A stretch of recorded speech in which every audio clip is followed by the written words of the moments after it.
خطبہ نمبر 70۔ آپ علیہ السلام کا ارشاد کرامی۔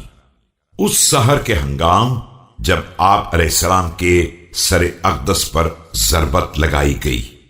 بسم اللہ الرحمن الرحیم۔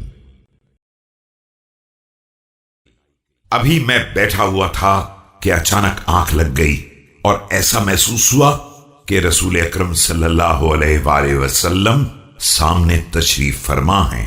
میں نے عرض کیا کہ میں نے آپ صلی اللہ علیہ وآلہ وسلم کی امت سے بے پناہ کجروی اور دشمنی کا مشاہدہ کیا ہے۔